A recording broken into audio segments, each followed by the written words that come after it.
Hello, my friends. Welcome back to another episode of the Unstoppable Dad Project. Thanks once again for taking some time out of your busy lives to listen to our little 15-20 minute podcast that we've got going on here. Before I get into it today, as always, I'd just like to ask you all a massive favor. Jump on and make sure you're subscribed to us on all the podcast platforms. So Spotify, Apple, Google, it's on all of them, because that way you'll be notified every time a new episode drops. We always put the audio up first, so the podcast up first, and then we upload subsequent video versions of it. So you can find the video versions of this on YouTube. So jump on and subscribe on there for us as well.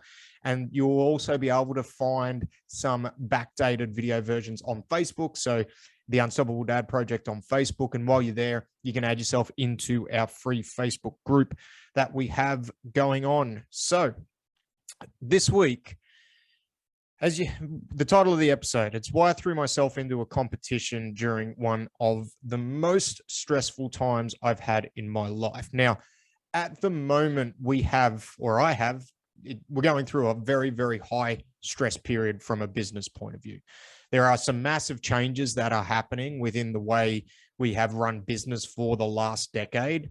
Some of them forced, some of them by choice, but nonetheless, there are massive changes and there are a lot of moving pieces that I need to get across. And I made the decision 2 weeks ago to put my name down and do a jiu-jitsu competition on Sunday. This is being recorded on Saturday, so it will be tomorrow. I'll pop a post up on socials and let you know how I go. But I just decided to go and do it. And I haven't done a competition in over 12 months, just due to COVID, and a whole bunch of other factors. The competition scene was a little bit down, and then last year it kind of kicked back in, and I just didn't do it. But one thing I did also notice too, by not having the competitions from a training perspective, my training I was still consistent with it. I was still doing it on a weekly basis, and I was still kind of hitting my minimums, but the application in what I was doing was not there.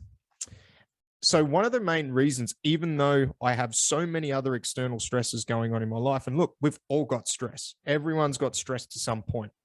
Some of it's good, some of it's bad. Like, what is ideal stress and what is the ideal dosage? Well, I think for everybody, it's different. Everybody can handle everybody's going based off their history, their mindset, like exactly where the stresses are coming from as well too.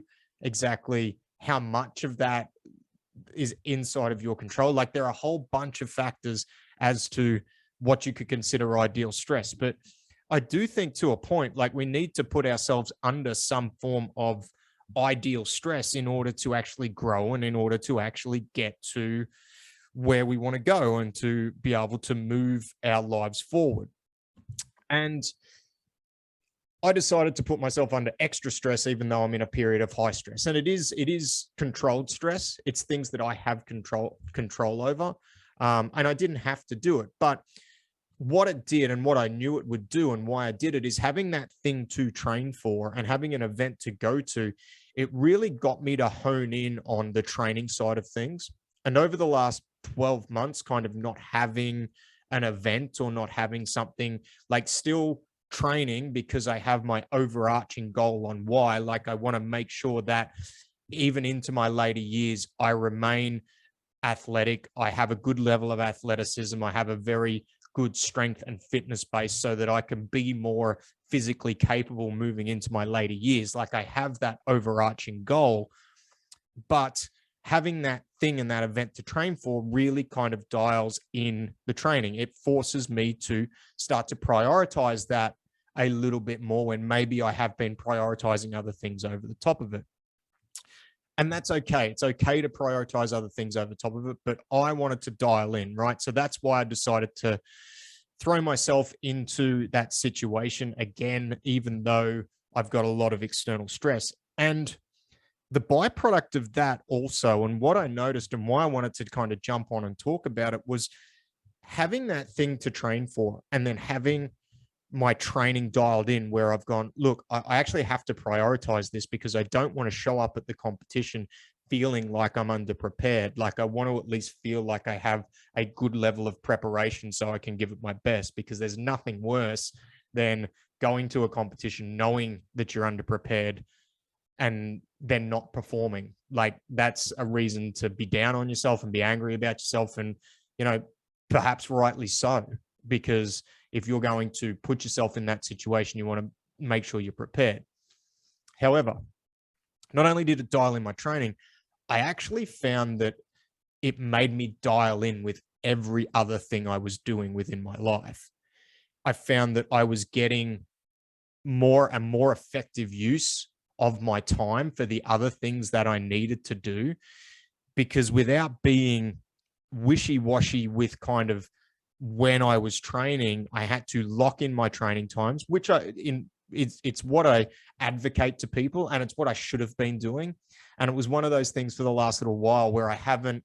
It's been a little bit more do as I say, do as I say, not as I do, and so it made me lock in that. And then it meant that because that was locked in and it became a non-negotiable because I was training for this event, I had to use the other time I had in the day better, because I didn't have that card up my sleeve where if I didn't want to go to a jiu-jitsu session on that particular day, I could just do a really quick gym session. It made me really dial in. And when I was sitting down and I was focusing on tasks that I needed to do for the gym, for the dad project, spending time with my family, like, I had to engage and lock in on those things because I had this event that I was training for. Therefore, my training got bumped up in my list of the priorities and not pushed to the side if something came up. So I guess the big thing is, even though I put myself under stress and added an extra stress into my life, it actually helped me focus with the other stress that was going on.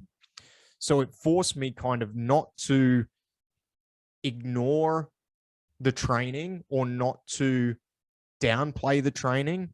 And it got me doing more of what I needed to do. And it was a really interesting thing. And this is underlying, it was something that I knew, like, I inherently knew that was going to be the deal, which is probably the biggest reason why I put my name down to do this in the first place.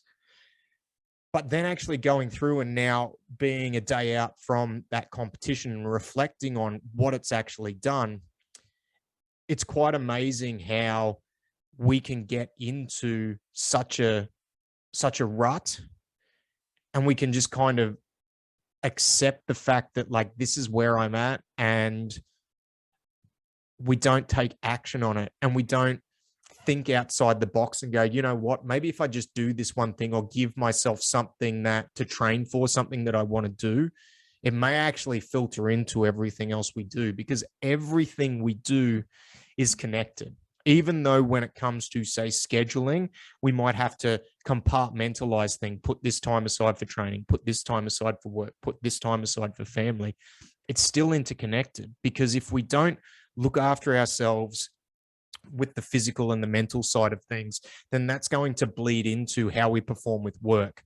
And then it's going to bleed into the time and the quality of the time that we have with our family. And it really got highlighted to me over those last 2 weeks, where if you are flexible on your standards for one thing, even though it might seem like you're doing the right thing by, say, another priority in your life, how that can not only affect that adjacent priority, but then the one adjacent to that and the one adjacent to that. And then it just bleeds into every aspect of our life. And that's kind of where I've been at from a training point of view for the last 6 months. Like I said, I will always do training. I will always do some level of training, right? Like, it has been, and even when I say I've fallen off, I've still been training 4 or 5 days a week. Like, it's still been there.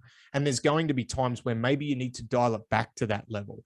And training doesn't necessarily mean that I am in the gym 4 or 5 days a week. It might mean that I'm just doing, when I say training, I shouldn't even say training. I should say allocating some designated time for movement. So whether that be like jiu-jitsu, for some of you, it might be playing a different sport. Like, I work with a lot of dads who play a whole bunch of different sports, like touch football, ice hockey, like American football, like that's their thing. And I did a podcast last week talking about like finding your, or not last week, a few weeks ago, talking about finding your thing. For others, it might actually be going to the gym. It might be powerlifting or weightlifting or something like that. But you might only do that activity 2 or 3 times a week. But then the other times you're doing some movement, but giving yourself something to train for and something to work towards. What I've found for me in the last couple of weeks, it has just allowed me to hone in my focus and make sure that I'm not being flexible with the time that I am allocating to training, because I don't want to show up to this event underprepared, because that would be embarrassing. And for some of us, shame is a massively powerful motivator. I'm one of those people. Even though the shame is internalized, it's not necessarily external. To put yourself into a sporting arena, and this is another conversation, take and actually go and do the activity. Like, it takes a lot of guts to do that, because you are putting yourself out there. But there is this thing internally where if you are underprepared, you haven't trained properly for it, deep down we know. So if we lose or if we don't perform well and you haven't prepared, like, right? So for me, knowing that that is a potential byproduct of not being prepared, it forced me to lock in that time for my training and actually prioritize it. Whereas for the last 6, 8, 9, even probably 12 months, I've been getting a little bit flexible on when I've been training, because I've been pushing that down the priority list so I can allocate more time to growing the business and those other things that are, money earning, which are important. But these last 2 weeks, I've had more going on really than I have had any other week of the year, and more things that I've had to deal with and more moving pieces. And I've actually found, by locking in and having this thing to train for, it has helped me not only prioritize and use my time more effectively, but also mentally deal with and work through those things easier. So sometimes if we are really struggling and we feel like there's a lot of external stresses, putting yourself in a situation where there's some level of controlled stress and there's a change and it's something outside the box and you're giving yourself something to work towards, to train for, can be helpful, because it forces us to be a lot more disciplined with our time and our time allocation. There's going to be times in life where maybe that extra stress is not going to be the right thing. For me right now, that's what it is. This is just a thought, because there's been some people that I've talked to that know what I've been going through. And I'm like, oh yeah, I'm competing on the weekend. And they're like, why the fuck would you go and do that? Like, you've got all this other stuff going on. And I've sat down and I've thought about it. And why I've jumped on the podcast is to kind of highlight that, sometimes just removing ourselves from the situation and giving us something else to work towards, that is removed from maybe the stressful situation, can actually help with the stressful situation. So adding in a little bit of extra stress might be what you need to actually deal with the stress that you've already got at the moment. So let me know your thoughts. Let me know if you've done that before, like you've gone and just thrown your name down for something, even though you've got a massively high stress load or workload, so you've gone and kind of impacted that. And did it help? Did it not? Let me know. Like, drop a comment in the group. So the Facebook group, the Unstoppable Dads Facebook group. You can comment on this on YouTube or wherever you find it. But let me know how you feel. Let me know how you've gone with it. And as always, if you need anything, please feel free to reach out. This is not meant to be advice. This is just an insight into my life, my feelings as a dad, as a coach, as a trainer, and as a human being. And for me, this stuff helped. Actually, putting myself under more stress helped me deal with the stress that I was going through. Will it help you? Hopefully, maybe. In fact, it might actually be that one thing you need to kind of propel yourself to where you need to go, or where you want to go, more importantly. So take it easy. Have a great week, and I will talk to you all next week. Goodbye.